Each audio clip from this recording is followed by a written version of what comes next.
इन दिनों देश में नवरात्रि की धूम है। जगह जगह मां के पंडाल लग रहे हैं। भक्त भक्ति में डूबे हुए हैं। लेकिन कुछ ऐसे लोग हैं जो भेष बदलकर, जो रूप बदलकर लगातार एक कुकृत्य कर रहे हैं। हिंदू लड़कियों को फंसाने का कुकर्म कर रहे हैं। नवरात्रि शुरू होने के साथ ही गरबा रास के आयोजन के तरीकों से जुड़े विवाद भी लगातार शुरू हो चुके हैं।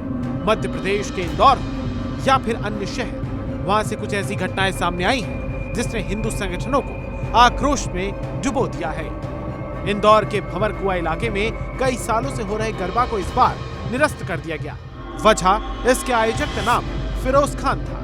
बजरंग दल ने आयोजक पर गरबा के जरिए लव जिहाद फैलाने का आरोप लगाया था। सिर्फ इंदौर में ही नहीं बल्कि भोपाल में भी संस्कृति बचाओ मंच ने एक मांग उठाई है। मंच के अध्यक्ष ने कहा है कि आयोजक गरबा पंडाल के सामने भगवान विष्णु के 12 अवतार की फोटो लगाकर पूजा करवाएं।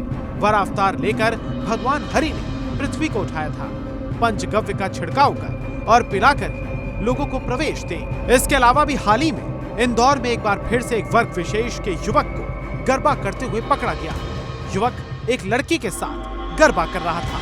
पूछताछ में ये पता चला कि युवक का नाम अमन उर्फ आमिर खान है और वो बालाघाट से लड़की का अपहरण कर उसे लेकर आया था। इस घटना के बाद से इलाके में सनसनी फैल गई है। वहीं हिंदू जागरण मंच के कार्यकर्ताओं ने सतर्कता दिखाते हुए युवक को पकड़ा और पुलिस के हवाले कर दिया है। हालांकि अब मध्य प्रदेश समेत देश के कई इलाकों से ऐसी आवाज उठने लगी है कि इन तमाम आरोपियों पर भी बुलडोजर एक्शन होना चाहिए। आपको बता दें, उत्तर प्रदेश के मुख्यमंत्री योगी आदित्यनाथ ने प्रदेश की कानून व्यवस्था को संभालने के लिए बुलडोजर कल्चर की शुरुआत की। बुलडोजर एक्शन की शुरुआत हालांकि एक साथ या एकदम से नहीं हुई, बल्कि पहले की सरकारों में अवैध कब्जों को हटाने के लिए बुलडोजर चलवाए जाते थे। मगर बुलडोजर एक्शन को लोकप्रियता तो तभी मिली जब उत्तर प्रदेश में बाबा की सरकार आई। सीएम योगी को अपनी पॉलिटिकल ब्रांडिंग करने में काफी सहायता भी मिली। सीएम योगी ने अपने पहले कार्यकाल यानी कि 17 में ही उत्तर प्रदेश गैंगस्टर्स और असामाजिक गतिविधियां रोकथाम अधिनियम के तहत लगभग 15,000 लोगों के खिलाफ मामले दर्ज किए और कई आरोपियों को अवैध रूप से निर्मित घरों को भी ध्वस्त करवा दिया गया। उन्होंने राज्य की कानून व्यवस्था को सुधारने और अपराधियों पर लगाम लगाने के लिए उनके खिलाफ बुलडोजर एक्शन की शुरुआत की। इसका फायदा भी बीजेपी को चुनाव में मिलता रहा। चाहे मुरादाबाद और बरेली में 2 अलग-अलग एफआईआर्स में नामित लोगों की 6 संपत्तियों को ध्वस्त किया जाना हो।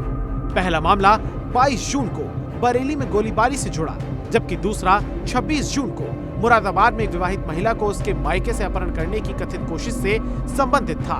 इन अपराधियों के खिलाफ लगातार और ताबड़तोड़ एक्शन के बाद यूपी में योगी आदित्यनाथ की छवि बुलडोजर बाबा की हो गई। धीरे धीरे ये मॉडल अपनाना शुरू किया गया। मध्य प्रदेश में भी बुलडोजर एक्शन को लेकर अपनाने वाले सबसे पहले सीएम थे शिवराज सिंह चौहान। मध्य प्रदेश में उनकी छवि एक मधुर और मिलनसार नेता के तौर पर है, जिसे उन्होंने विधानसभा चुनाव से पहले बदल दिया।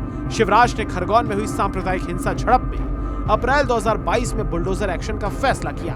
उनकी सरकार ने 16 घरों और 29 दुकानों ढांचों को गिरा दिया। जल्द ही उन्हें लोग बुलडोजर मामा बुलाने लगे। अब इसी प्रकार से चलते हुए मध्य प्रदेश के नए मुख्यमंत्री मोहन यादव भी चलते हुए नजर आए और 14 दिसंबर को भोपाल में 10 मीट की दुकानों को ढाने का निर्देश दिया। ऐसे में क्या इन अपराधियों के खिलाफ और कार्रवाई जारी रहेगी, ये देखने वाली बात होगी।